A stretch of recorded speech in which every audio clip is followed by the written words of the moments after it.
up, guys? Chad here again for another review. Today I'm going to be reviewing Versace Man Eau Fraiche, so let's get to it.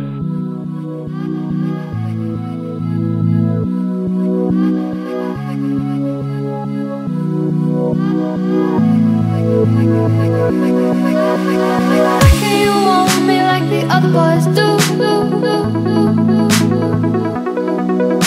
They stare at me while I stare at you.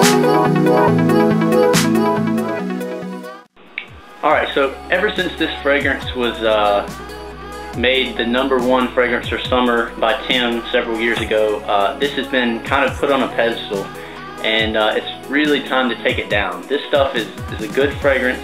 It's a decent lemon scent, but it's not the best. There are other things of higher quality out there. There's other things that are better out there than this stuff. So let's talk about my opinion of this one. I know a lot of people like this one, and it's pretty good, but it's not one of my favorites. So first, let me talk about the bottle. The bottle actually, I know the camera doesn't really do justice to this thing, but it's really, really nice. It actually looks better without the cap. We've got this metallic top here, and it's got Versace Man Eau Fraiche written right here on the front, and it's really, really nice looking bottle. So they get an A for presentation, in my opinion. Now, as you probably already know, this does not really smell that much like the regular Versace Man. Versace Man is very much kind of a smoky, sweet sort of fragrance, and this is not like that at all. This fragrance gets compared to Dolce & Gabbana Light Blue for women quite often. So I'm going to touch base on that. That was actually a signature scent of someone I used to know, and in my opinion, this smells quite a bit different than that fragrance. Oh, you can see the similarities though. Dolce & Gabbana's Light Blue for women is lemony, but it's also powdery and sweet. This one right here is kind of stripped of all of the femininity of Dolce & Gabbana's Light Blue for women. There's no like powdery sweetness to this stuff at all.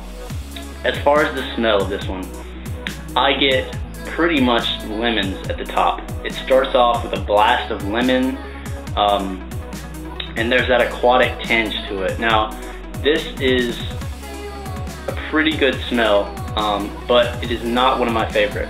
In fact, this is not even one of my favorite summer scents. It's not even one of my favorite lemon-based scents.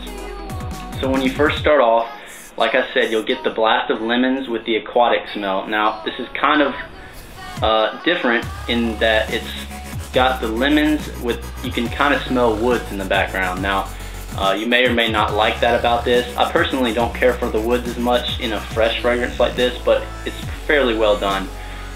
So once the lemon at the top kind of fades down, there's not much left of this fragrance other than kind of a woodsy, aquatic smell.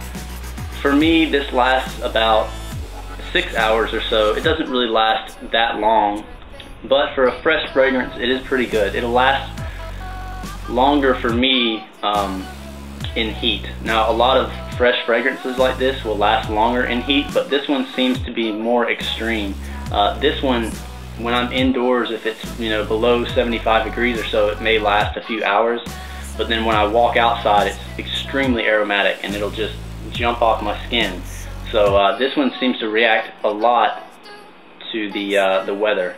So I would highly recommend this for a summertime scent. Not so much in the winter or fall or really even the early spring, but when it's really warm outside, that's when this thing really does what it needs to do.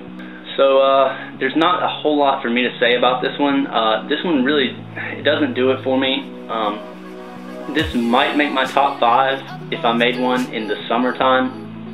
But then again, it may not. It's not really anything interesting or special. I don't see how you could put this in front of the Chanels or the Dior's, as far as quality, fresh scents. And I don't mean to sound snobbish, but this one, it's just good. It's not great. It's not bad. It smells good.